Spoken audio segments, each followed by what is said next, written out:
tayong lahat? Sabi mo nga sa katabi mo, payag ka ba? Palit tayo ng muka. Si Lord, alam nyo, hindi papayag. Hindi papayag si Lord. Because God created us unique. You know, kung magkakamukha tayo, para tayong minions. Ang hirap singilin sa utang yung kamukha ng katabi mo.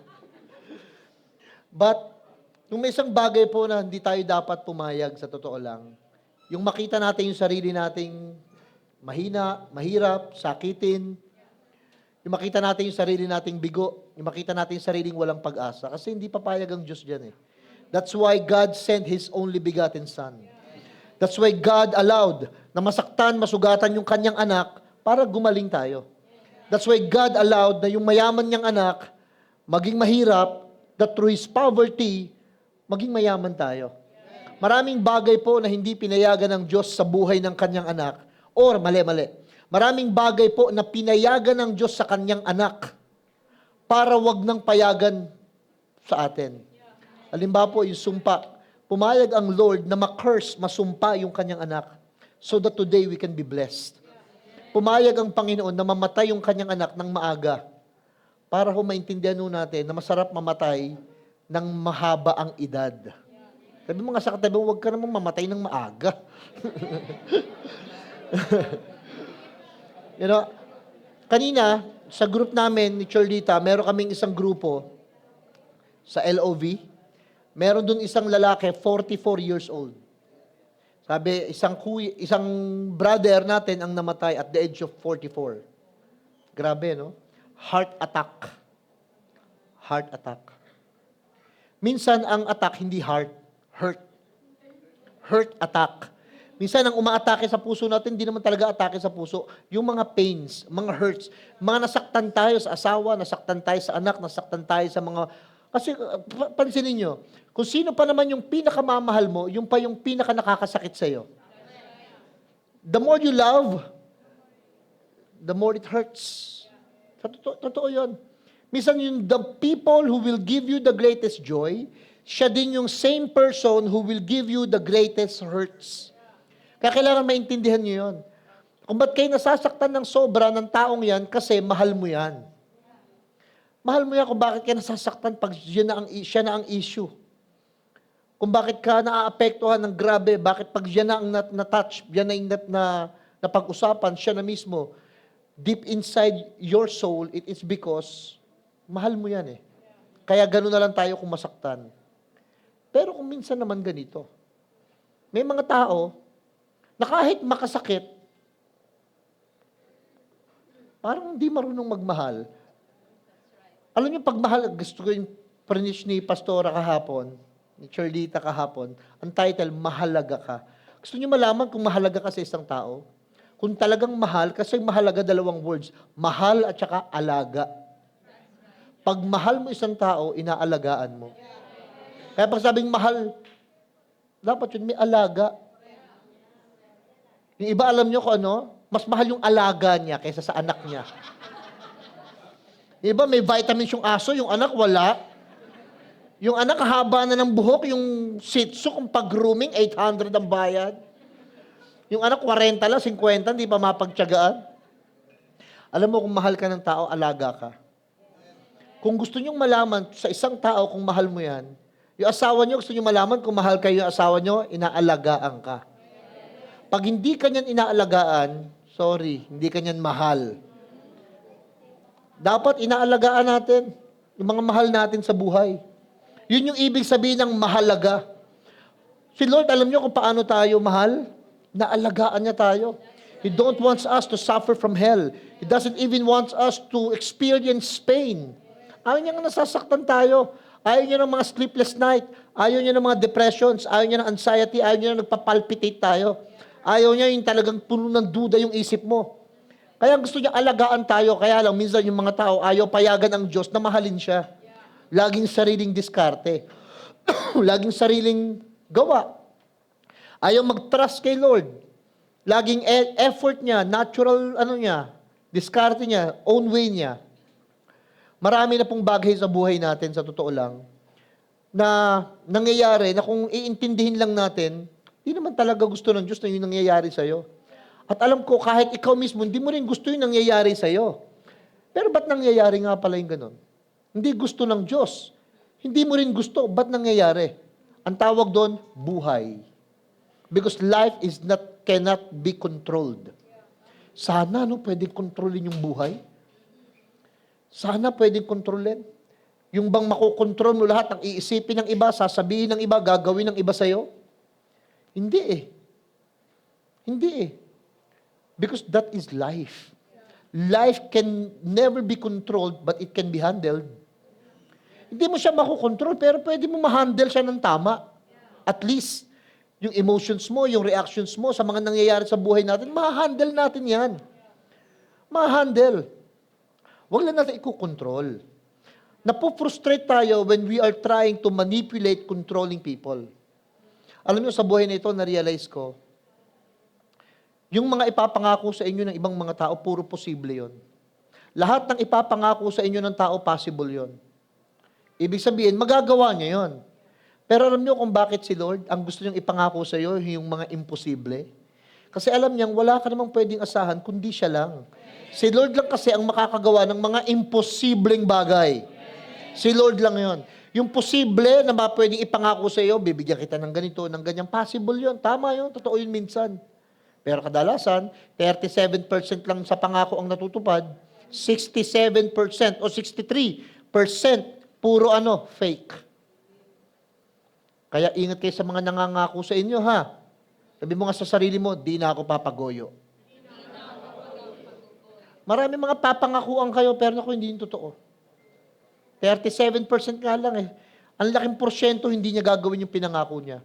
Kaya nagka-come up yung iba sa mga statement that promises are made to be broken. Nagka-come up sila sa mga ganung ideya. Kasi naranasan nila eh. Pinangakuan ka. Lalo iba, sabi ng mga politiko, pinangakuan ka na, tutuparin pa. Pwede bang pangako lang? Huwag ka nang umasan, tutuparin pa. Pero kay Lord, para patunayan yung pangako, handa siyang magpapako. Sa krus ng Kalbaryo. Yung katabi mo, naku, hindi magpapapako yan. Para sa pangako niya. Alam niyo, nung minsan may story sa Bible na isang baog. Babaeng baog. Tanggap niya na actually hindi siya magkakaanak. Nagkaedad, umabot ng 40, 50, 60, 70, 80. To be exact, 89. Talagang totally, hindi na siya magkakaanak. Tanggap niya na yon. Meow. May mga pusa doon, naglalaglagan eh. Tanggap niya na hindi siya magkakaanak. Bukod sa baog siya, at na-realize niya yon nung pagtanda niya, hindi talaga siya mabuntis. Pangalawang rason, yung asawa niya, thunders na. Meron po akong tanong ngayon. Pwede ba huwag kayong mahihiya? Be proud.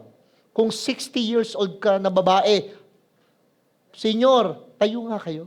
Yan. Tayo po kayo. Dali. Yan. Tayo yung mga senior citizen na 60.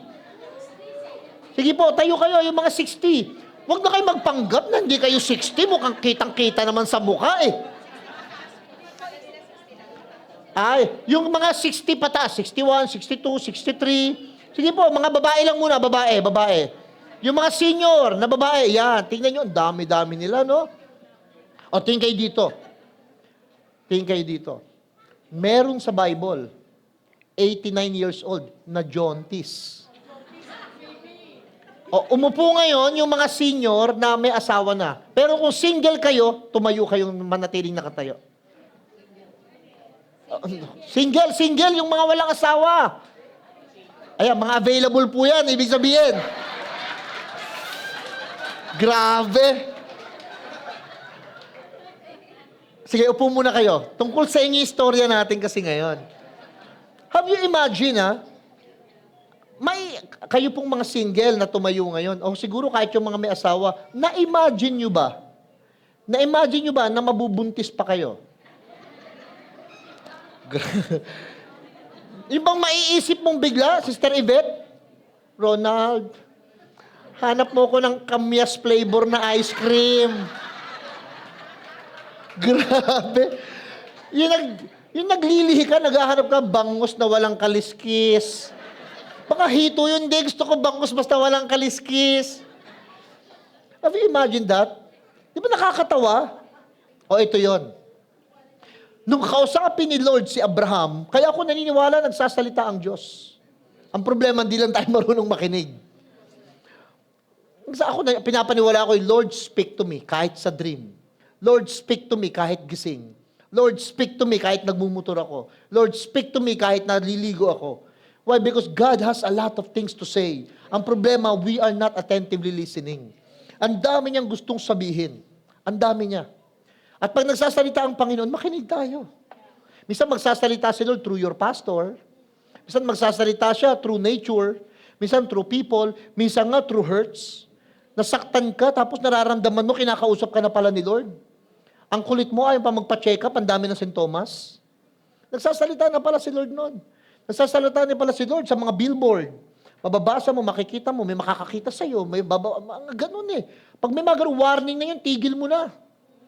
Pag mga ganun. Nagkakamali talaga tayo, tigil mo na lang agad. Pero halimbawa, magpapatuloy ka continually, nagdudulot siya ng kamatayan.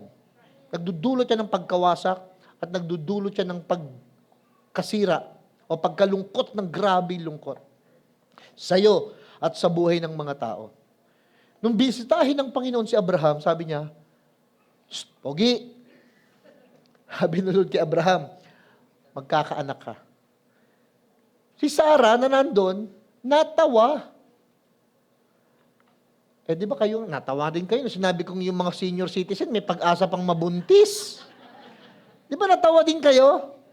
Alam niyo yung tanong ni Lord, ang title ng message natin ngayon? Anong nakakatawa dun? O sabay-sabay tayo, basahin nyo nga, go! Anong nakakatawa dun? Di ba? Pag may imposibleng mangyayari sa inyo, alam niyo ang reactions nyo? Doubt. Duda, hindi pwedeng mangyari. O basahin ko sa inyo yung verse. Genesis chapter 18, verse 13 to 14.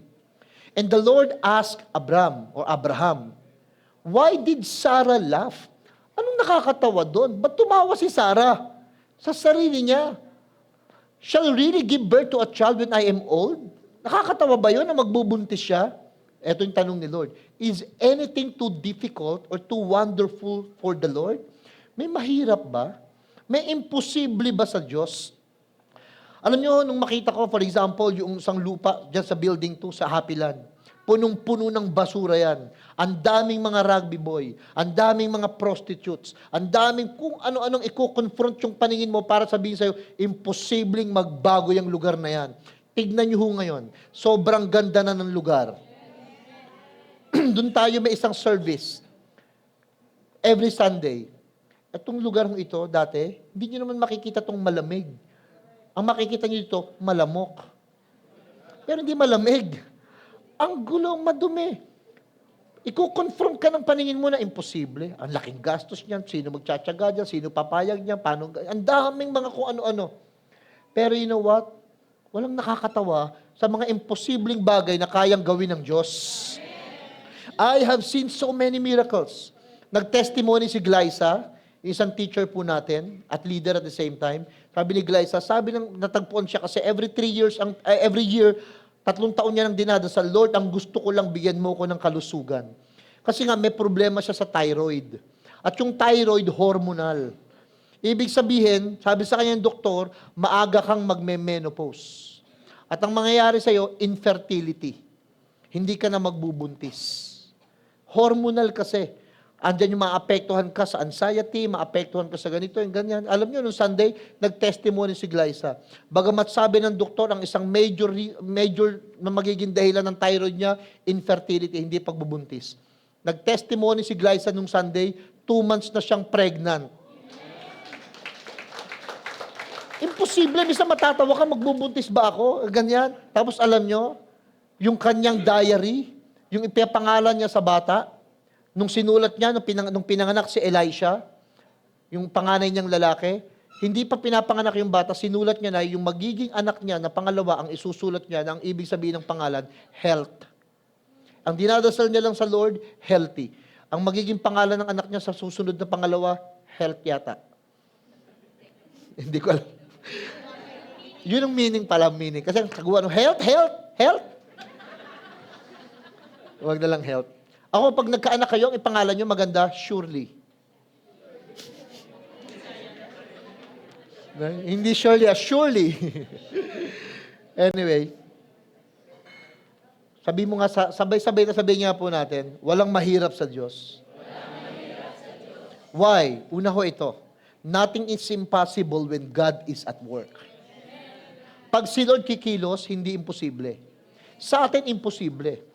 May sasabihin ng doktor, may sasabihin ng engineer, may sasabihin ng mga professional, may sasabihin yung kapitbahay nyo, may sasabihin yung konsensya mo at isip mo.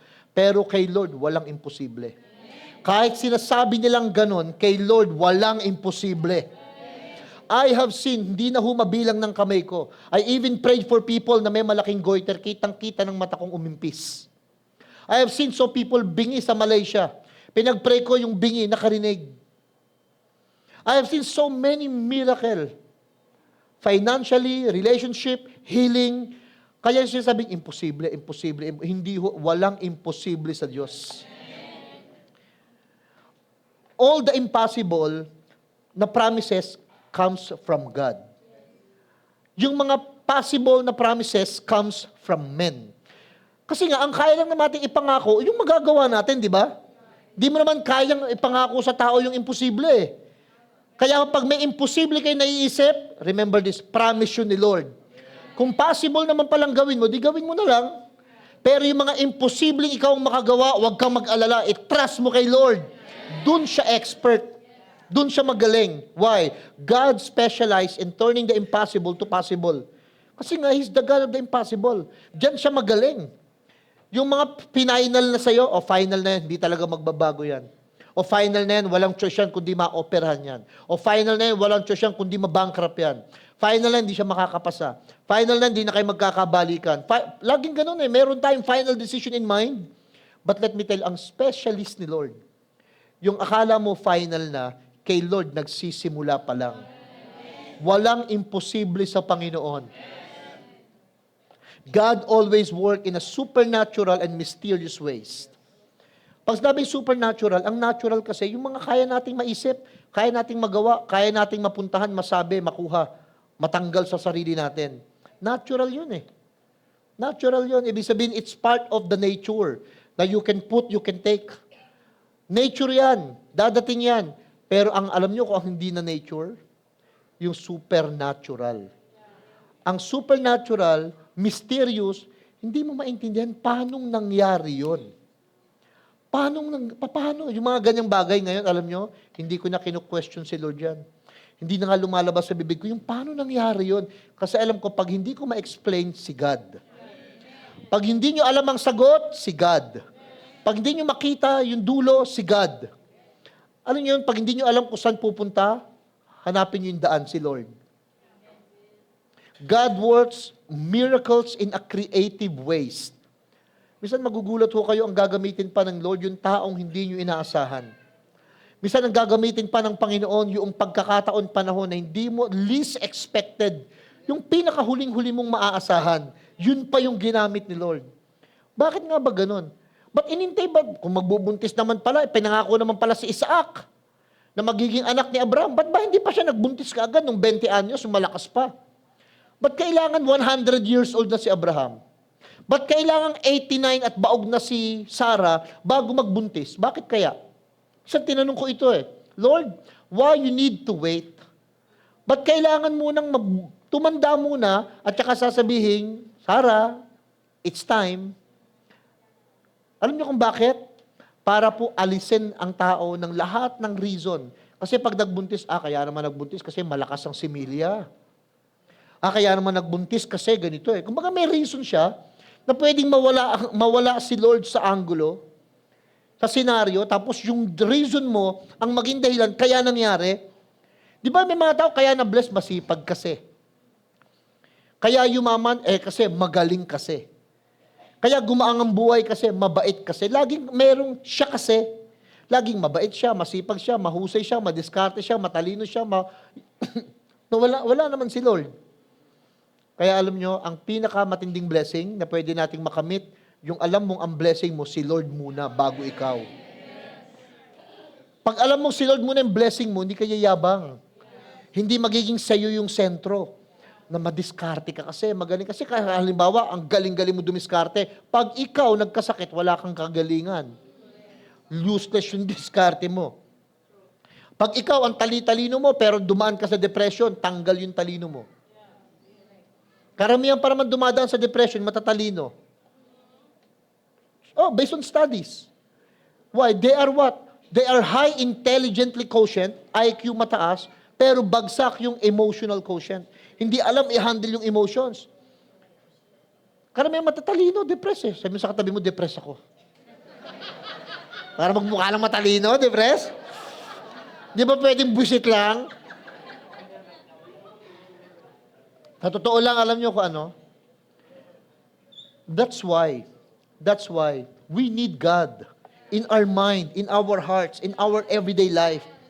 Kailangan natin si Lord. I don't take lightly on depressions, mental illness. I took it really seriously. I know how hard it is. Grabe.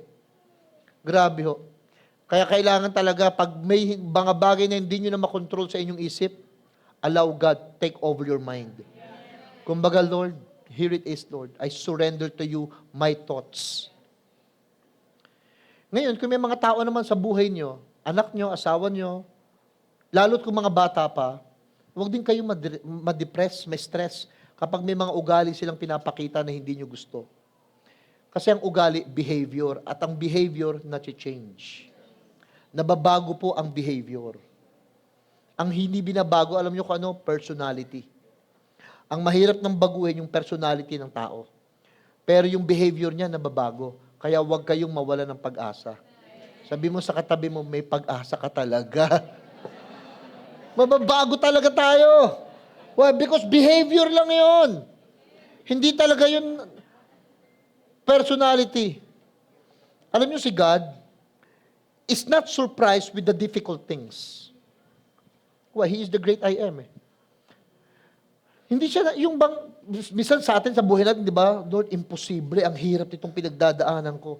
Paano makakabayad sa utang? Paano makaka-abroad, paano makaka-approve, paano makakapasa, paano makakakuha, paano, ang daming how to do it. Kasi nga ang hirap sa isip mo, saan kukuha? Sino ang source? Pero si Lord, alam nyo, wala sa kanyang mahirap na bagay. Yung difficult sa atin, easy sa kanya. Ulitin ko yung difficult sa inyo, easy lang yan kay Lord. Kaya wag nyo masyadong pahirapan, stressin yung sarili nyo.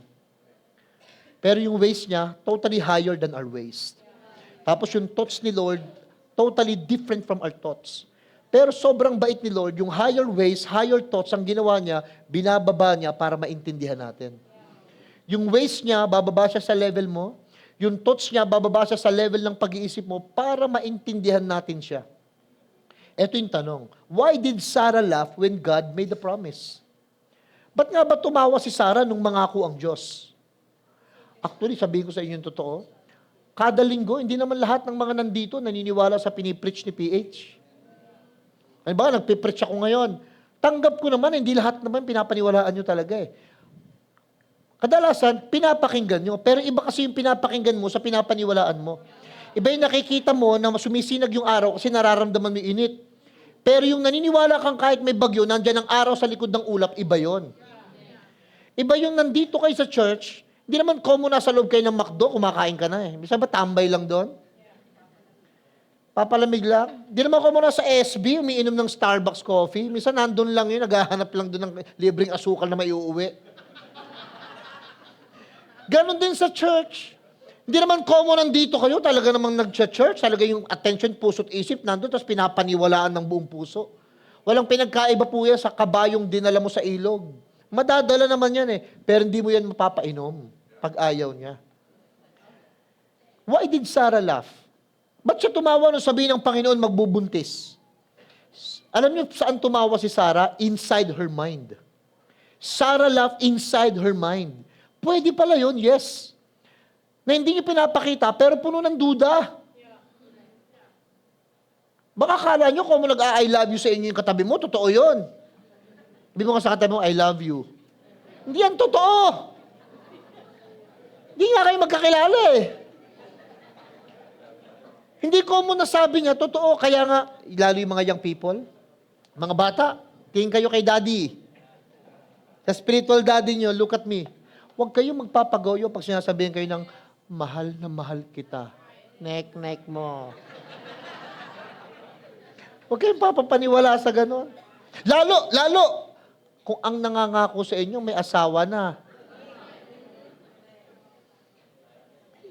Hindi niyan alam ang pagmamahal. Ang alam niya, kalibugan. Huwag kayong magpapapaniwala dun sa mga ganyan. Kanina pa ako dinadala ni Lord sa mga ganong kaso, no? Sa mga ganong issue. Yung may matandang may karelasyong bata, lagi akong dinadala ni Lord doon. Siguro may sinasabi si Lord. Hindi pala siguro may sinasabi talaga si Lord. Sabi mo sa katabi mo, makinig ka. Yung may gigil. Si Sarah actually, kasi nga, why Sarah laughed in her mind? Because awkward to see a grandmother to become pregnant in the age of 89. Nakakatawa naman talaga. Lola, buntis. Nung pinatayo ko nga yun, nagtawanan din kayo, di ba? Have you imagine? Lalakad yung lola, 70, tapos malaki ka, ano maisip mo? Mayoma yan. O kaya bahay alak yan. Ang laki ng tiyan, bahay alak yan, hindi yan hindi yan bahay bata. Ano yan? Bahay ebak. Laki ng tiyan hindi yung buntis. Matatawa ka talaga. So si Sarah, awkward, parang iniisip niya, paano yon? At the same time, she always dwells in the facts of life. Alam niyo si Sarah, ang ginagawa niya, nagdo-dwell siya sa katotohanan ng buhay. Gusto niyo malaman kung ano yung facts of life? Yung natural, yung talagang common sense, parang ganito, dumating yung pera, dumating yung sweldo. Ang gagawin mo, alam mo kung mag-i-start kang magkwenta. Ay, yung pang Meralco ko, yung pang ganito, yung pang bill, pambayad sa bahay, magbibigay pa ba kay Lord? Magta-tithes and offering pa? Wag na kasi naturally kukulangin ako. Kaya hindi mo mag-gets Nakita ko yung mga tao na they go beyond the natural. The facts, sakto lang. But the truth is this. Iba yung fact sa truth. Sabi, the fact, sakto lang. Pero yung truth, eto yung truth. Ang truth, God will provide. Hindi yung truth ang pinaniwalaan mo, yung facts. Yung katunayan na kulang. Pero yung katotohanan na sobra-sobrang ipoprovide ni Lord, hindi mo pinapanghawakan. O sinabi ko na, pero hindi naman papaniwalaan ng iba. Yung sa linggo, ganun pa rin siya. Matik na.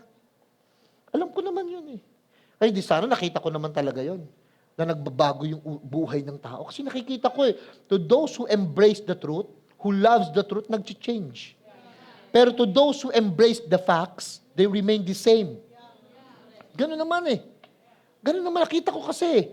Ilang taong ko nang kasama yung mga tao. Nasisimulan kong maintindihan psychologically. Naintindihan ko na, hindi lang ako, kaya nga nag-aral ako ng psychology para maintindihan ko how brain works. Paano tumatakbo yung isip ng mga tao. Tapos may discernment ka pa spiritually. Di lalo mo madidil yung mga tao.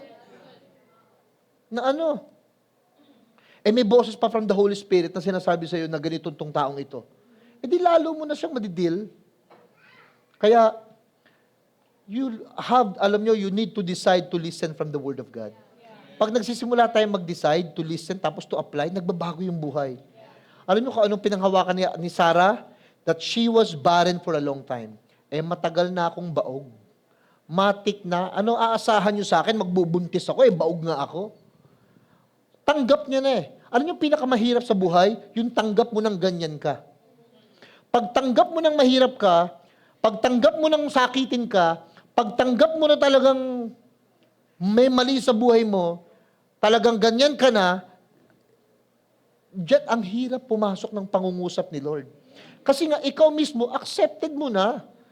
Tanggap mo na ganun ka Kaya nga ako hindi ko tatanggapin na ganyan ka. Kailangan magbago yung mindset mo. Kaya iba, nagagalit sa akin pagka talagang grabe siniseryoso ko. Kasi nga, kung ikaw, tanggap mo ng ganyan ka, hindi ako papayag kasi hindi ka ganyan. Hindi ko tatanggapin na ganyan ka lang. Kailangan magbago. Eh, yung lugar nakita ko, tanggap na ng maraming taong ganun yung lugar, hindi ako papayag. Kailangan mabago yung lugar na yan. Yung ibang mga tao, tanggap niya sa sarili niya, tanggap na ng mag-asawa na yun ang relasyon nila eh. Anong sabi ko? Hindi ako papayag na tanggap nyo ng ganyang klaseng relationship. Kailangan magbago yan. Kailangan magbago yan. Yung health nyo, kung kayo tanggap nyo na nasakitin kayo, ako personally, si God personally, hindi niya tinatanggap. Why? Para namang walang ginawa si Lord sa krus. Start to know how to reject things in our lives. The hardest thing to say is no. Ang pinakamahirap sabihin, alam niyo kung ano yung no, hindi ako papayag. Madaling mag-yes kaysa mag-no. Mas madali yun. Yung no kasi, pag nag-no ka kasi, it takes much more weight. Mas matinding weight ang binibigay mo pag sinasabi mong no. I will not fall into this. Hindi ako mahuhulog dito. Hindi ako maniniwala dito. Pero yung yes, mas mabilis. Mas mabilis. Ano nyo ba yung mind nyo will work more sa 3F? Fight, flee, fear. Fight, flee, freeze. Yung mind mo, gano'n siya naka-project. Pag may nakita kang snake, 3 pwedeng mangyari. Flee. Ahas yun, di tatakbo ka. Tapos pangalawa, fight. Kuha kang walis tambo. Pukpukin mo yung mo kasi hindi naglilinis ng bahay. Kaya inaahas na kayo. Pangatlong F. Eh di, yung matulala ka, di ba may ahas? Hey! Eh yun yung projection ng brain. Freeze, flee, fight. Puro ano yun? Negative. Laging ganun, negative. Kaya mas madaling mag-yes kaysa mag-no. Mas mahirap sa atin na sabihin, no. Hindi ako papayag na na ganito lang ako. Hindi ako papayag na magpatuloy sa kasalanang ito. Ang hirap gawin yun. Pero may pag-asa. May good news. The good news, it's not your strength, it's His strength. Ito pa matindi, there was no record in history that time na ang isang barren woman become pregnant. Ang daling, alam nyo, ito yung madali sa atin eh. Kaya marami kayong kapitbahay, mga feeling doktor. Yung pag anak mo may nararamdaman, sasabihin siya, ay, alam mo, gawin, amoxicillin lang yan. Yung sasabihin ng kapitbahay mo, ganyan din yung nangyari sa amin, may penamic lang yan, tirahan mo ng 2. Nagiging mga doktor sila, kasi nga, nararanasan ng iba, ganyan din nararanasan. Alam masakit? Hindi to, pasto. Parehas tayo. Masakit din dito. Yung ganon. Kumbaga pa, anong ininom mo? Sabi ni Irene, ano ininom mo? Polynerve. Sige, tira din tayong Polynerve. Kasi Doc Irene, tuloy ako ng Polynerve. Walang ganun dati sa panahon ni Sarah. Wala siyang nabalitaan na marites na sinabi sa kanya, uy, yung kapitbahay natin, baog din, thunders na, pero na jaundice. Matanda na, pero nabunti. Walang ganun eh. First time. Sa time ni Sarah, na may isang baog na magbubuntis. Grabe. Pero alam niyo kung anong gustong-gusto ko dito, sa part na ito? Ito, last na lang. Nung tignan niya pa yung asawa niya, nung makita ni Sarah si Abby, for short, Abraham for long, nung makita niya si Abraham na wala namang abs, Abraham, ang sabi sa kanya, ang tanda mo na. Too old and you are already impotent to have a child. Hindi ka magkakaanak na. Di lalo na nag-shutdown. Lalo na nag-shutdown lahat ng reason para may sumagot si Lord sa dasal natin. Sa sinasabi ni Lord na, Sarah, magkakaanak ka. Alam niyo, promise ni Lord sa kanya, eto sabi ni Lord kay Sarah, anong buwan ngayon? O sige, pag nag 9 months na, yung nagle-labor ka na, sabi ni Lord, babalik ako. Babalik ako sa kabuanan mo. At pag bumalik si Lord, ang sasabihin kay Sarah, see? Ano ngayon? Masakit, no? It's a baby boy. Gender reveal agad, it's a boy. Well, alam na ni Lord eh. Alam niyo kung anong pinakamasarap na maranasan natin sa buhay? Yung hindi mo nang pinaniwalaan, tapos biglang maiiyak ka na lang at sasabihin mong, Lord, totoo ka nga. Totoo ka nga, Lord. naayos nga yung buhay namin. Nakabayad nga kami. Napatawad nga ako. Nagsimula nga akong gumaling uli. Nakapagpatuloy uli ako sa ikaw nga to, Lord. Totoo nga ito. Kasi alam mo, hindi ikaw yon. Hindi ka ganun kabait. Si Lord lang yung mabait. Pero ito yung katotohanan kay Sarah. God heard the inner laughter of Sarah. Alam niyo kung may mga tao kayong pinagtatawanan sa isip, naririnig kayo ni Lord. Sabay-sabay ko, ganito nga kayo. Alam ni Lord God. Ang lalim niyan, yung mga meaning na ganyan. Yung halimbawa, sasabihin na asawa mo, alam mo, bibigyan kita ng sweldo mamaya. Matik yun. Alam niyan. And kung kayo nga, asawa mo nga, nararamdaman yung si Lord pa kaya, God heard her inner laughter. Ito matindi. God can hear our silent doubts. Ba nagdududa kayo? Dinig na dinig ni Lord yan.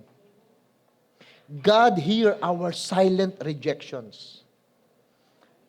Alam ni Lord, halimbawa, nagpipreach, may word of God, may anointing, nire-reject mo, alam ni Lord. God can hear our silent laughter of criticism. Ito yung gusto ko sabihin sa inyong katotohanan. Nothing can be hidden before our God. Shh! Walang nakakaalam, tayong dalawa lang. Nek mo. Anong walang nakakaalam kayong dalawa lang? Alam na ni Pastor Herbie. Sabi mo ka sa katabi mo, alam na ni PH. Why? Nagsasalita si Holy Spirit kay PH. Alam na ni PH. Sabi mo sa katabi mo, kabahan ka na. Aminin mo nang ikaw si Darna.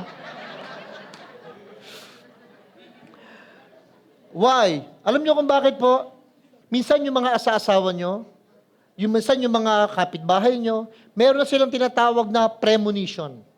Meron na silang mga kutob, intuition, vibration, o kung ano man tawag nyo doon. Pero ang tawag doon, alam nyo kung ano, nararamdaman niya na. Hindi ka lang insensitive, napaka-insensitive mo lang. Or kalyo na yung puso mo, na sinitigasan mo yung puso mo na, alam mo yon? Samantalang nagsisigawan na yung mga symptoms, yung mga comments, mga ganito, lahat na ng warning para baka alam nyo kung nangyari, yung red light, umiikot na, sa loob mo. Pero binabaliwala mo, tumigil ka.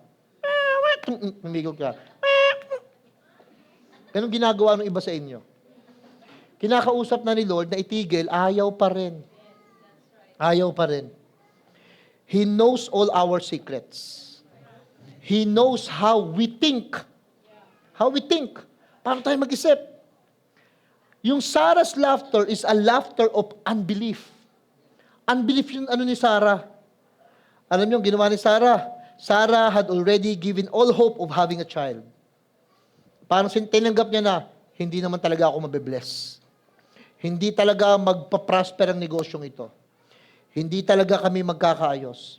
Hindi talaga ako gagaling. Wala na kumbaga, alam niyo sa boxing, pag hinagis mo yung towel sa gitna, ikaw yung coach, trainer, pag hinagis mo yung towel, kahit pa nagsusuntukan yung dalawa, yung referee, why? Tinrow na yung towel. Ibig sabihin, tama na.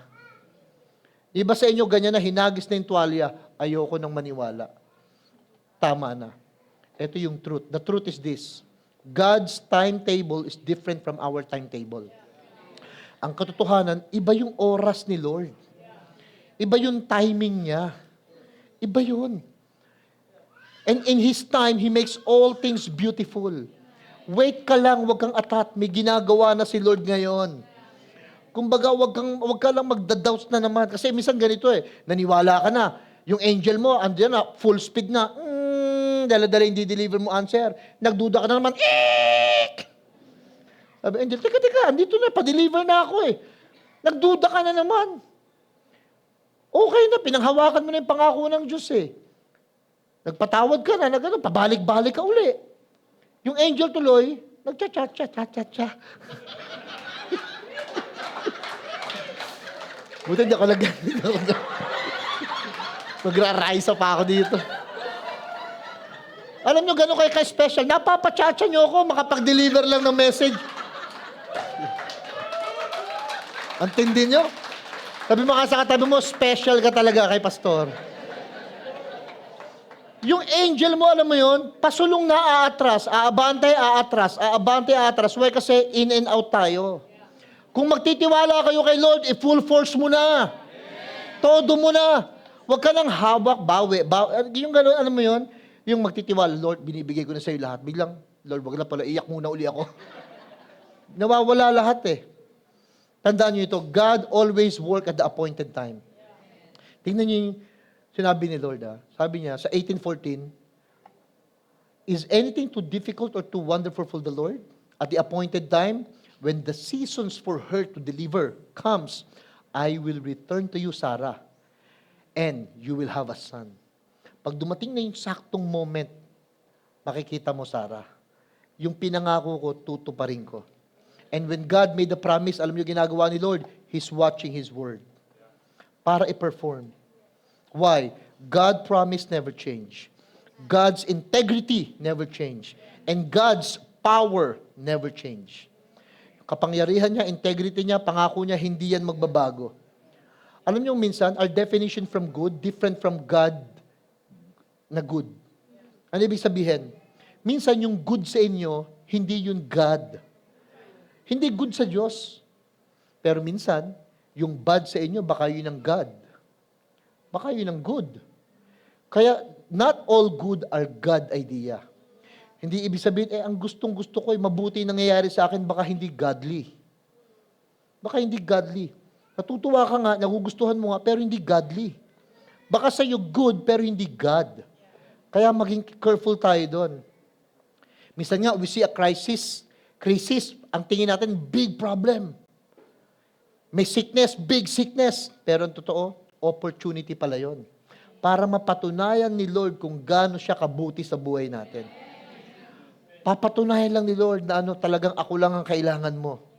I know you're good, I know you're strong, pero ako ang kailangan mo. When God made the promise, He will fulfill it in His own ways and in His own perfect time. I will ask the worship team to come up. Tapos, hindi pa tayo tapos sa introduction. Let me tell you straight. May sabihin po ako sa inyo. Sabi ni Lord, ito yung promise niya. I will return to you at the appointed time next year. And Sarah will have a son. Gusto ko sabihin po sa inyo, your appointed time for miracle is coming. Amen? Your appointed time for miracle is coming. Gusto kong sabihin sa inyo, sabi ni Lord, next year I will come back. O let me prophesy sa inyo na nandito ngayon. Next year, your year will be better than this year. Itong year na ito, you will have a great year of recovery for more and more and then more. Alam nyo, pagbalik ni Lord, not literally kaagad, pero next year, sasabihin ng Panginoon, see, dahil nag-ayos ka, dahil inayos mo, look what you have now. Pinangalanan ni Sarah yung anak niya na Isaac. Alam niyo kung ano naging meaning? Hindi na laughter yung word na Isaac. Ang actually ibig sabihin niya, because she laughs. Dahil tumawa siya. Pero yung meaning ng dalawang laughter, when Sarah laughed, at saka yung pangarang Isaac, naging iba yung meaning. Yung laughter ni Sarah, nung nagbubuntis siya, laughter of doubt. Pero yung meaning na Isaac na laughter, alam niyo kung anong ibig sabihin niya? Laughter of praise. Dati nagtawa kayo sa duda. Pwede nga, yung mga ganon. Pero dadating yung time, pag nangyari na yung pinangako ng Panginoon, matatawa ka sa loob mo. At sasabihin mo, the joy of the Lord is my strength. Matatawa ka, sasabihin mo, Lord, totoo ka nga. And it will cause so much joy sa buhay niya. Can you all please stand up with me? Sabi ng Hebrews 11:11, by faith, even Sarah herself received the ability to conceive a child. Even when she was long past the normal age for it, because she considered him who had given her the promise to be reliable and true to His word. Tagalogin ko. Dahil din sa pananampalataya, si Abraham, nagkaroon ng kakayahang maging ama. Kahit na siya'y matanda na. Si Sarah, hindi na maaring magkaanak pa, pero nanalig siya, tuto pa rin ng Diyos ang kanyang pangako. Ito yung gusto ko makita nyo. Nagduda ba si Sarah? Yes. Nagduda rin ba si Abraham? Of course. Pero alam nyo, hindi binili ng Panginoon yung duda niya. Si Lord, pinulfill pa rin niya yung pangako niya sa kabila ng pagdududa ni Abraham at ni Sarah. I want you to know that the Lord trusts you. The Lord believes in you. Gusto niya na panghawakan natin, hindi yung paniniwala natin sa Kanya. Panghawakan natin na naniniwala siya sa atin. Panghawakan natin na mahal tayo ni Lord.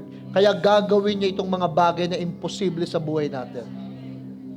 We will sing this song. Pero huwag niyong kantahin parang video, okay ha? Kantahin niyo ito coming from your heart. Itong songs na ito.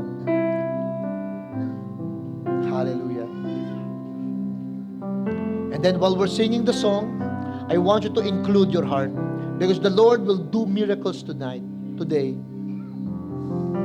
Hallelujah.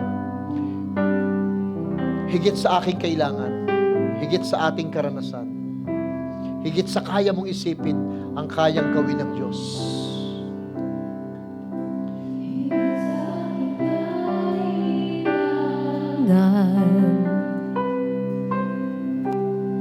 Higit sa aking karanasan,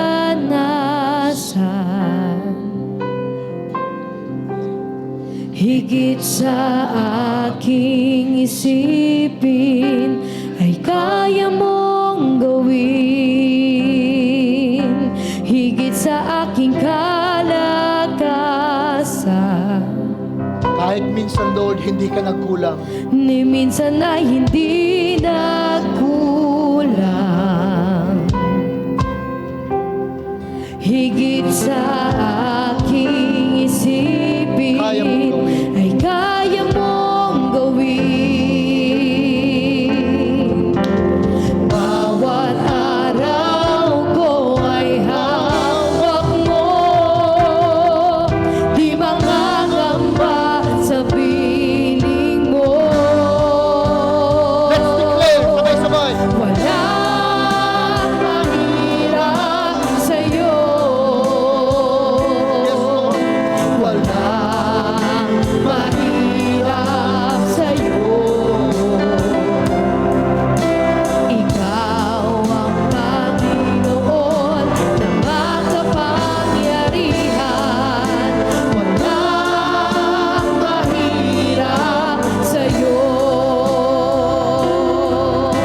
Walang mahirap sa'yo. Walang mahirap sa'yo. Ikaw ang Panginoon. Ikaw ang Panginoon na makapangyarihan. Walang mahirap sa'yo. Lahat ay posible. Lahat ay posible sa'yo. Lahat ay posible sa'yo. Ikaw ang Panginoon. Ikaw ang Panginoon na makapangyarihan. Lahat ay posible Sabay-sabay tayo. sa'yo. Tinitingnan natin, walang imposible. Sabay-sabay. Walang imposible sa'yo. Walang imposible sa'yo. Let's declare, come on. Ikaw ang Panginoon na makapangyarihan. Walang imposible sa'yo. Every head bow and close your eyes. Panginoon, anumang mga bagay na dinadala namin ngayon, mga bagay na para bang imposible, ang hirap-hirap, isipin, gawin, Lord, o makuha. Today, Lord, sinasantabi namin ang lahat ng mga kahirapang ito, Panginoon. Sinasantabi namin, Lord, ang lahat ng mga gumugulo sa aming isip at puso na imposibleng mangyari. Because today, Lord, you're going to perform miracles. Today, Lord, magpapagaling ka sa iyong mga anak. Today, Lord, magpo-provide ka sa pangangailangan ng iyong mga anak. Today, Lord, magsisimula kang magbago, mangusap sa puso ng iyong mga anak. Walang imposible, Lord. Kahit gaano mang kahirap, kabigat, kalalim o katagal ang isang bagay, walang imposible sa iyo. Buong puso't isip, Lord, tinutuon namin ang aming faith sa paniniwala mo sa amin that we can make it. Alam ko, Lord, naniniwala ka sa amin. Kakayanin namin ito dahil nandyan ka. Masusolusyonan ang problemang ito dahil nandyan ka, Lord. Kaya hindi ka talaga sumusuko sa amin. Hindi ka talaga nag-give up sa amin, Lord. Kahit kami mismo sa sarili namin, Lord, we want to give up, we want to quit, but you never give up on us. You never quit on us. You never turn your back on your people. Kaya, Ama, sa oras po ito, whatever situations that we are in, anumang mga sitwasyon, Panginoon, ang pinagdadaanan po namin, financial, emotional, karamdaman, Lord, marital problem, relationship, I even, Lord, need to mention this, Father God. Kung halimbawa man po, Ama, pinagkakasadlakan, Lord, sa kasalanan. Today, Father God, you're giving freedom to your people. Let the Spirit of Christ one more time touch and speak to the hearts of the people. And I pray today, Lord, let your presence, Holy Spirit, embrace each one. Paramdam mo sa bawat isa, Lord. Paramdam mo sa bawat isa ang pagyakap mo. Ang pagpapatunay mo, Lord, na hindi sila nag-iisa, na kumikilos ka, gumagalaw ka sa mga oras mong ito, Lord. Kahit di namin maintindihan, makita ang resulta, ngayon pa lang, Lord, buong puso, nagtitiwala kami sa iyo, sa miracle na ginagawa mo, Lord, sa himala na ginagawa mo, Panginoon. Maraming salamat, Lord. Maraming salamat, Lord. Walang mahirap sa'yo. Come on, sing this song, church. Walang mahirap sa'yo. Ikaw. Ikaw ang Panginoon na makapangyarihan. Walang mahirap sa'yo. Pwede ba hindi kami kakanta, kayo lang? Walang mahirap sa Diyos.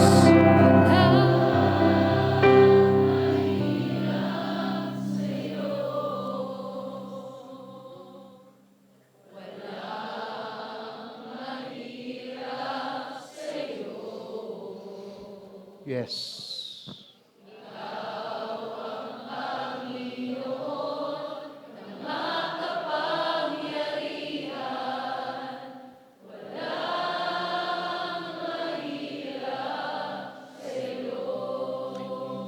Ikaw ang Panginoon. Ikaw ang Panginoon na makapangyarihan. Walang mahirap. Walang mahirap. Walang mahirap. Walang mahirap sa'yo. Ito po ang aming panalangin, Lord. Sa matamis na pangalan ni Jesus, ang lahat ay magsabi na.